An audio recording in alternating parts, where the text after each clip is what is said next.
Okay, once again with another topic, the fresh.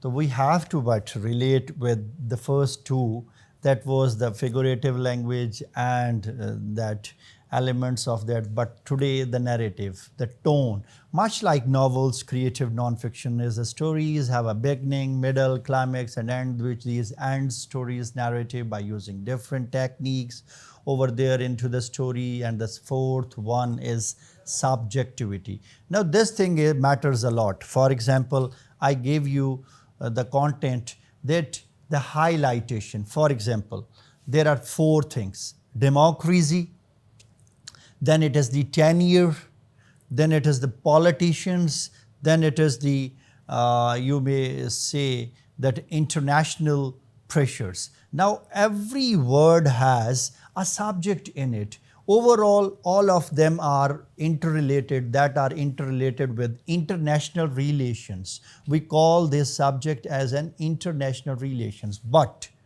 we cannot communicate it all and overall with it, but we have to add it. When we are adding it, we have to dissect it. These politicians, what politicians? Female politicians, male politicians, the West politicians, the Eastern politicians, the diet means or the fluencers, for example, Luther Martin King, the Nelson Mandelas, the revokers, the evokers. So this is the subjectivity is above all. Everywhere, this is the clear-cut difference in it. Novels matters on objectivity. It is a matter of object, then it is being null and void. But when you are talking about the memoir, when you are talking about the biography, it is the matter of subject. For example, there is a biography of Benazir Bhutto, deceased, the daughter of East. See the title, see the title over here.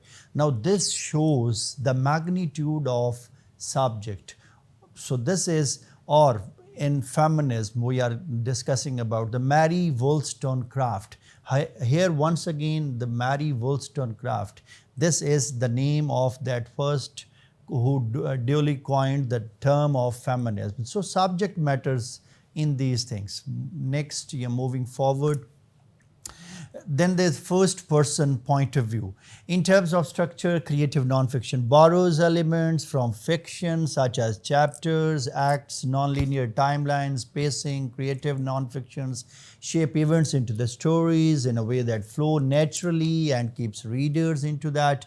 Now I am going to here associate with you the key concept, the top 5 creative nonfiction examples. First one is Eat, Pray, Love by Elizabeth Gilbert. This memoir chronicles a year about the author. It is about an author, Elizabeth Gilbert, spent traveling the world after a difficult divorce. Now see here, this is a true story after the divorce and about that person. She uses a 3-part narrative structure based on 3 different countries. 3 narratives, 3 different countries. One, through the events, the characters are rooted in her experience, her use of non-traditional narrative structures, flashbacks, imagery, first person point of view. It make a creative nonfiction. Now this is interesting. This is a travel guide. This is a travel journey example. This is an autobiography. This is a memoir. Now this makes why this sense is joyful for the readers. It is interesting. There are 3 countries in it. There are 3 multiple characters. There are problems faced by the tour guide, problems faced by the harassment cases, the problem faced due to the strangers, due to the weaker identity, due to the women. So overall it makes attractive. Moving forward, the second example is The Orchard Thief by Susan Orlean. Now see the title, The Orchard Thief. So there is a person who is going to carry out few exceptional secrets, literary journalism in the threads together the distinct storylines. Orlin uses extensive research, interviews, character studies, and however every expenses to the non-fictional materials, threads and braids them together using the non-traditional narrative, structure, pacing, adopting from dramatic fiction. Irons in the Fire by John Mechie. The reporter Irons in the Fire, John Mechie, traveled with a cattle brand. Now see, for example, please, first thing is it is a personal story, then it is the research based story, then it is the interactive sessions. For we nowadays it is like the podcast ones. For example, people get you the panel, people get you, even I am interacting towards you. So this is my, you people later on will be giving the feedbacks over me. So this is a kind of, so this Mechie has introduces the persons with low culture, very rural life, very back culture life, the forest, the gardeners, the cattlers, the weaker ones, what they were talking about, what they were thinking about, how they were living the life. This is the rugged life, this is the painful life, this is the series of a kind of difficult journey of everyone's life. So, the Mechie traveled with the Cavell brand inspector through the rural Nevada, researching and taking notes on interaction, conversation, had a long form articles, full character dialogue, descriptive scene, elements, suspense, mystery, real stories, disputed in the wild best. In Cold Blood by Truman Capote, another Trauma Capote is in creative nonfiction. Cold Blood tells the true story of the murderers of Kansas family rather than simply presenting the facts gathered through police reports. A third person was appointed in order to grab the information, in order to gather the data from the flashback, where it happened, how it happened. You can also relate with that Arshad Sharif as well. The team was being sent by Pakistani officials in order to search out that, in order to explore that. So To Kill the Mockingbird by Hanif, in an essay, it railed Oh You Had No Idea. 11 Everson Hitch Battle Jordan with crossover. Hanif Abudrak with the recounts of the games. The play did actually happen, but the insights he gleans and the languages he uses splinter away from a straightforward play-by-play sequences. So that was today's topic, that it is how related towards Eat Pray.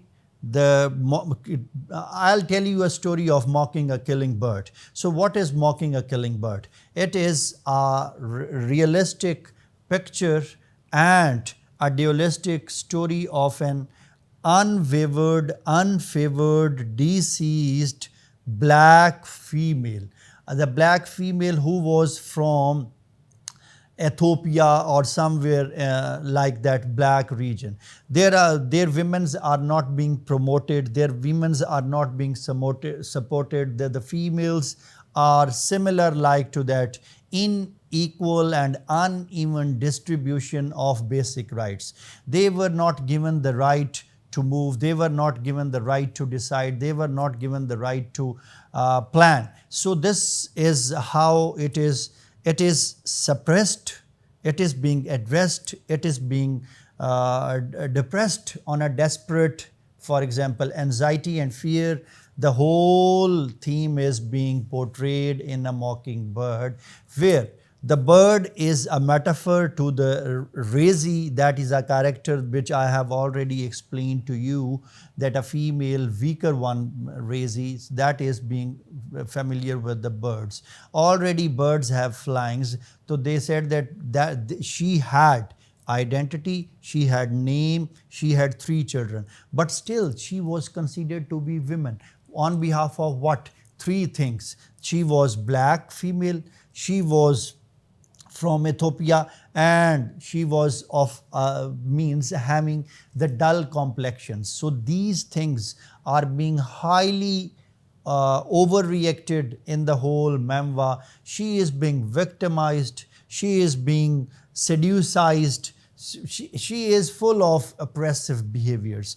So one way or the other, oppressions or a kind of oppressions have seen being over there when it comes to the physical oppression.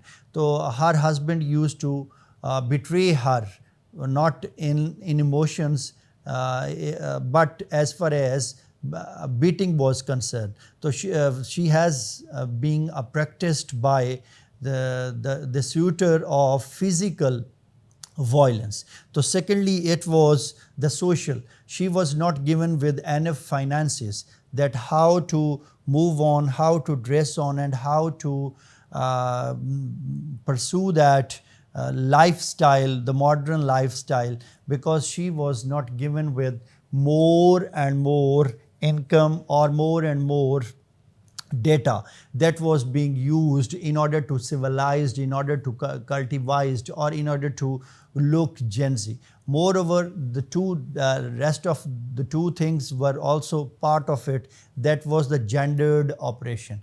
Between the female as well, there were the white females, means white complexions females, and the black complexions females. So there, between the gender, between white and black female, she was also being inferior to that. The superior one was white female. So her suitor was in a direct communication, in a direct willingness in order to have the extra illicit and marital affairs with white women.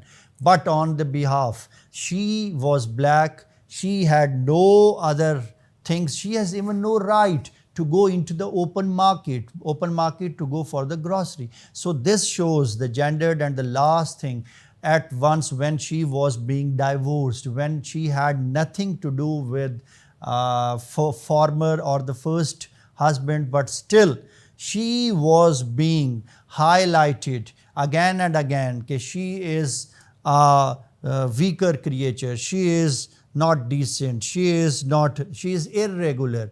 So these things, these distinctive adverse manipulation about the objections of an objectivity of the black woman shows that in those days also, this memoir also reflects the elements of the patriarchal society, where male is dominant, where even it is a black male, where male is the decision maker, even the male is black one, where male is the custodian and have the right in order to have as many marriages. If you are from Africa, you have the right, being a man, you have the right to have as many wives as 9, as said by Paulo Coelho. So this shows the direct adversity between the inequality of male and female, even between the black communities. When we are talking about the black communities, so we are already being talking about the suppressed one, the uncivilized one, the uneducated one, the inferior ones, or a people from like that may be considered on. So the overall, wrapping up into the conclusion, we may say that from today's story, what we have learned is two things. One is the creative nonfiction is written through a technique of narrative. The other one is the scene. Then we have discussed one of the key important examples from creative nonfiction. The first one was Eat, Pray by Gilbert.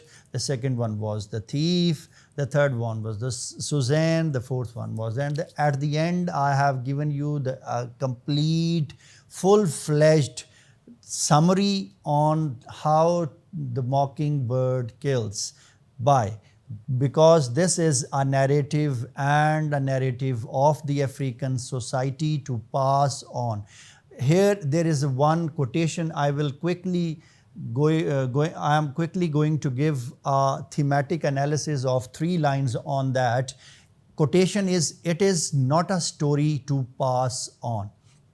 But when we say the thematic analysis shows that whatever the region is, whatever the origin is, whosoever the identity is, whosoever the creature is, there is a few story. For example, there is a few fact. For example, there are few generations. For example, there are few regions. For example, there are few of the localities. If we are talking about the subcontinent, so there were the Hindus and Muslims. If we are talking about the Muslims in Pakistan, so still there are many. For example, amongst Muslims, what kind of sects? So this shows the inequality and uneven distribution even between male and female dominance, and in many cultures, especially in East Africa and underdeveloped countries. Stay blessed. God bless you. Allah Hafiz. See you again.